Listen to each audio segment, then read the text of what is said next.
The movie starts by introducing two Mormon missionary women, Sister Barnes and Sister Paxton, who are dedicated to spreading their faith and converting as many people as they can.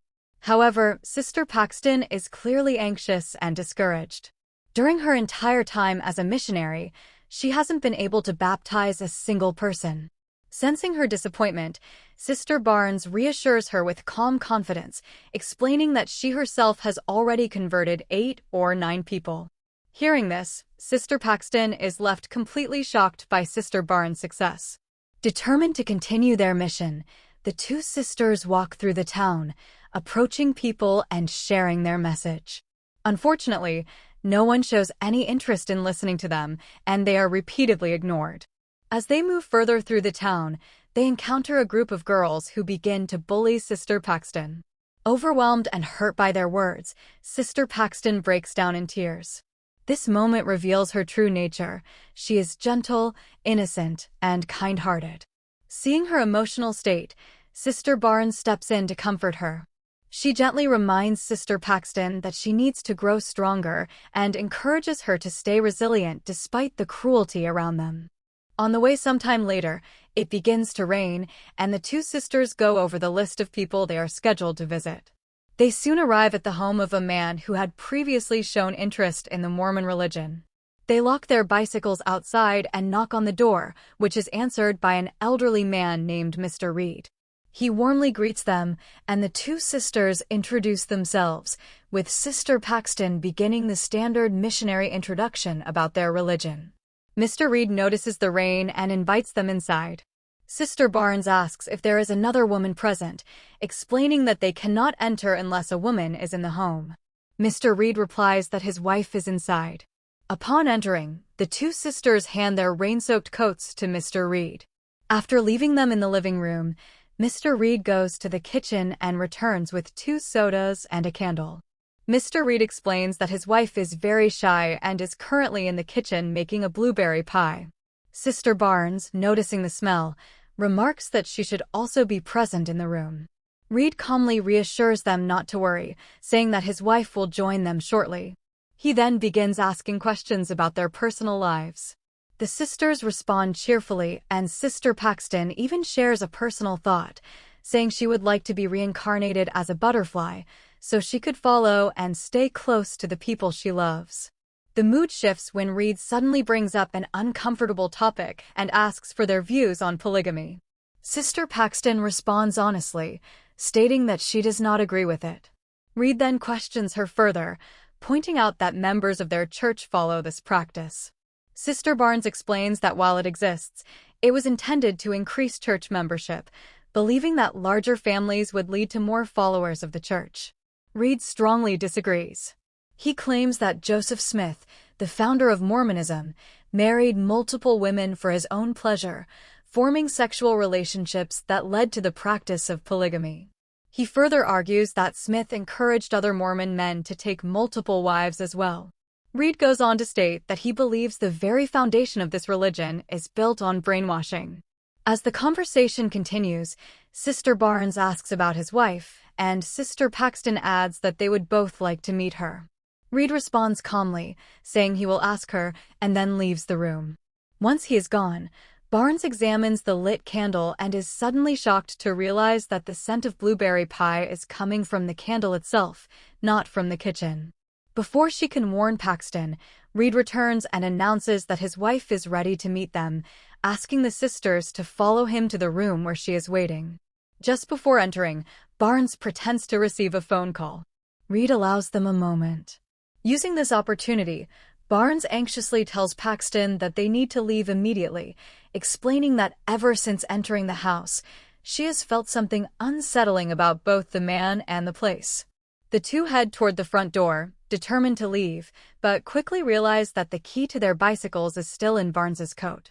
Even so, they decide to leave on foot. When they try to open the front door, they discover it is locked, and no matter how hard they try, it will not open. Paxton then attempts to call someone from the church, only to find that there is no signal. At that moment, the lights suddenly go out. With no other option, the sisters decide to find Reed and ask for his help. They walk through a dark hallway and soon reach a study room with 2 additional doors, where they find him waiting. Barnes then reveals that Sister Hall, their senior, has called and asked them to return to the church. Hearing this, Reed cheerfully agrees to let them leave and returns their coats. However, the sisters are shocked to discover that the bicycle key is not in Barnes's pocket, but in Paxton's.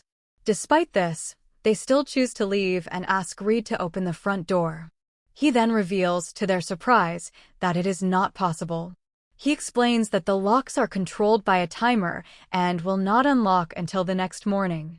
Instead, he offers them another option, suggesting that they leave through a back door. Fear grips the sisters, leaving them unsure of what to do as hope begins to fade. Reed suddenly warns them not to lie, revealing that no one ever called them. He explains that the roof and walls of the house are covered with metal, completely blocking any network signal. Barnes quickly asks which of the 2 doors will lead them outside, but Reed refuses to give a clear answer.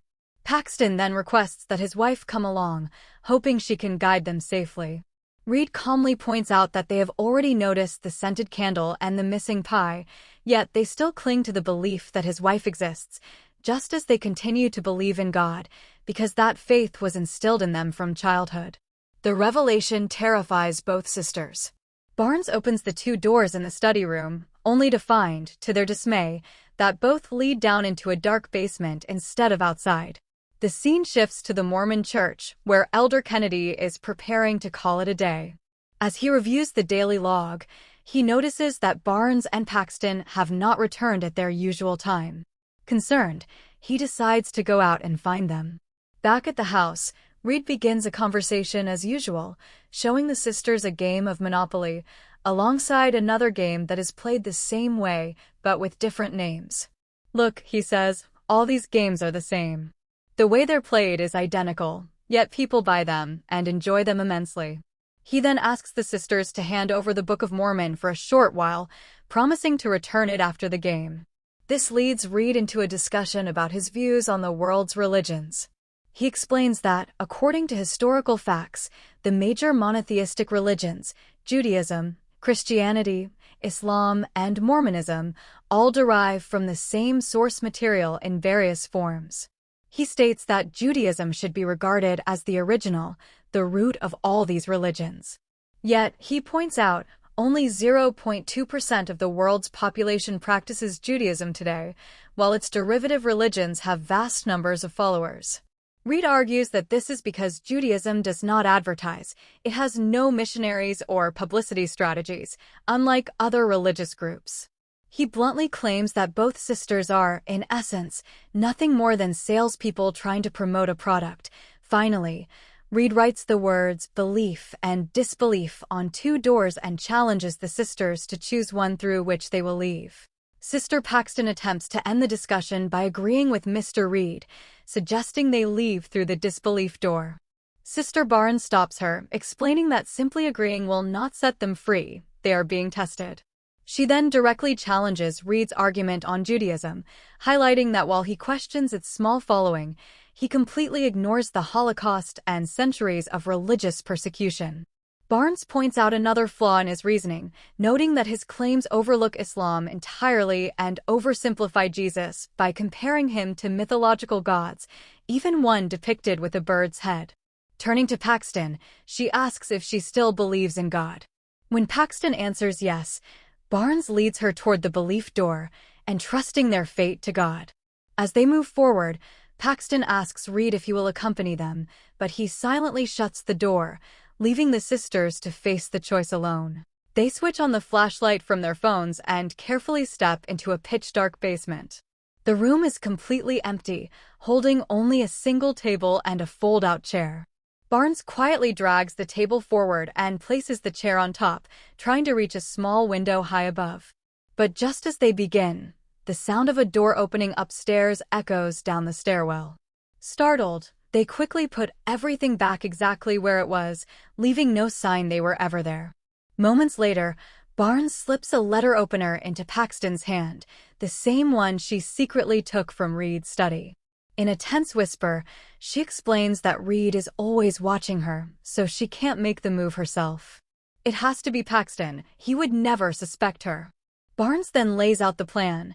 She will distract Reed with conversation, and when she says the code phrase, magic underwear, Paxton must strike immediately.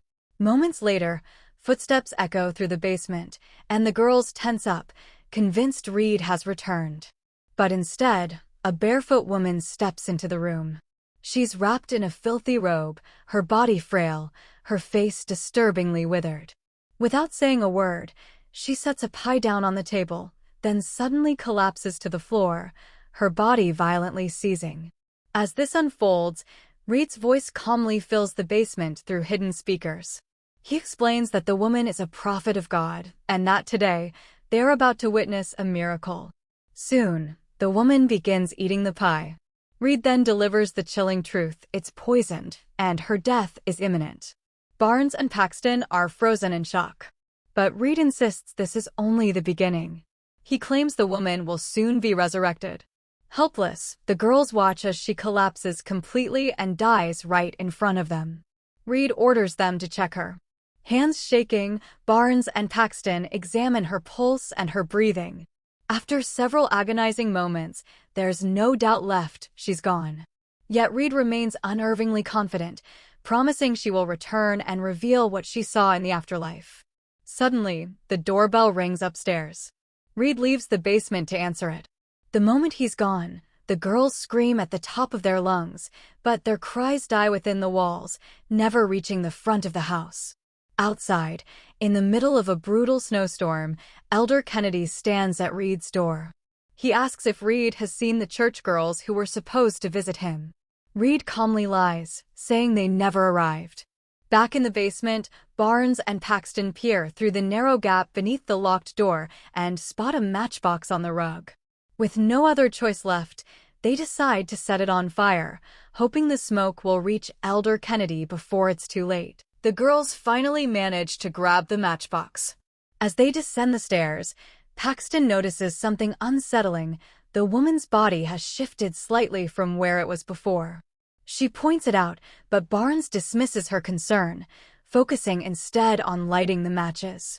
Unfortunately, Barnes struggles to get them to ignite, and then, without warning, the impossible happens. The woman they believe to be dead suddenly sits up and begins violently vomiting. Moments later, the woman starts describing what she witnessed on the other side, recounting her experience beyond death. She finishes with a chilling phrase: "It's not real." Just then, Reed enters the basement and forcefully pulls the woman away from the girls. He declares that the words they just heard are sacred, destined to be recorded in holy texts. Reed then turns his attention to the girls, urging them to consider dying themselves so they can experience what lies beyond. He insists that death will give them absolute proof that the afterlife does not exist. Barnes pushes back, arguing that the woman's vision was nothing more than a hallucination caused by a near-death experience. She explains that as a child, she once suffered severe food poisoning and was declared clinically dead. During that time, she saw the exact same things the woman described before eventually coming back to life. As she finishes her story, she subtly signals Paxton to attack, but before Paxton can make a move, Reed suddenly slashes Barnes' throat with a knife. The brutal act horrifies Paxton. She panics, pounding on the door and screaming for help. Reed, however, remains disturbingly calm. He tells her not to be afraid, assuring her that Barnes will return to life at any moment, just like the woman before her. Minutes pass. Barnes does not revive. Reed then cuts open Barnes' right arm and pulls out a small metal object embedded inside her. He shows it to Paxton, claiming it's a microchip. According to him, Barnes was never a real person at all. She was a computer program placed inside a simulated reality. That, he explains, is why she cannot be resurrected. Reed goes on to claim that the entire world is a simulation and that the only way to reach the real world is through death. He encourages Paxton to end her own life. But Paxton isn't convinced. She believes the metal object is nothing more than a birth control implant. Then, she begins to dismantle Reed's entire story. Paxton explains that the resurrection was nothing but an elaborate trick orchestrated by Reed. Observant and sharp, she points out that while everyone was distracted by the minister's arrival, a second woman, dressed exactly like the dead one, emerged from a hidden door. This woman replaced the original body and recited a script written by Reed. However, the woman made a fatal mistake. She improvised a line that wasn't part of the plan. It's not real. According to Paxton, Reed's murder of Barnes and his sudden insistence on a simulated reality were desperate, improvised attempts to cover up his failed scheme. With that realization, Paxton begins searching the basement for hidden doors. Eventually, she finds one. It leads to another cellar, revealing just how much more Reed has been hiding. Reed warns her not to go any further unless she is truly prepared to discover the one true religion. Despite everything, she presses on, driven to uncover the truth. She descends a narrow shaft, reaching the bottom, where a woman's corpse confirms her worst fears. Reed quietly shuts the door behind her. Using her phone's light, Paxton ventures deeper, exploring tunnels lined with doors and rooms covered in occult symbols and signs of satanic rituals. Soon, she finds a door locked with their bicycle padlock and the key is in her pocket. When she unlocks it, the horror is unbearable. Inside is a freezing storage room filled with frail women, each trapped in a small cage. Reed appears, asking if she finally understands the one true religion. Paxton explains that when he left them in the living room, he had gone outside to fetch their bicycles, ensuring they wouldn't be discovered. They thought he had placed the key in the wrong pocket, but it was intentional. Everything was planned to lead her here. She realizes she never truly chose this path. The revelation hits her. The only reason she is standing in that room is because Reed intended her to be there from the beginning. And in that moment, she understands the true religion control. Reed, impressed, admits she is right. He insists the women are here by choice, their own beliefs guiding them to this fate. To reinforce his twisted ideology, he severs one woman's finger for straying from the script. The sight overwhelms Paxton, bringing her to tears. As Reed rants, Paxton seizes her chance, stabbing him with the letter opener Barnes gave her. She races through underground corridors, climbing a staircase to the study, barricading the door with a table, only to realize every exit is locked. With no other option, she heads to the basement, but Reed attacks, stabbing her in the stomach. Both collapse, badly wounded. Using his last strength, Reed asks her to pray. She insists it won't change anything, but she admits there's beauty in caring for others. She begins to pray as he crawls to her, resting his head on her chest and crying. Just as Reed raises his knife for the final strike, a wooden plank lined with nails pierces his head. Barnes, alive, has killed him, but she collapses, dying in Paxton's arms. Paxton crawls upstairs, discovering a model of the house and a hidden escape through an air duct. After hours of torment, she finally emerges into the open. A butterfly lands on her hand, reminding her of a wish, to return as a butterfly and touch the hand of someone she loved. It disappears, leaving Paxton standing alone in the quiet, snow-covered wilderness.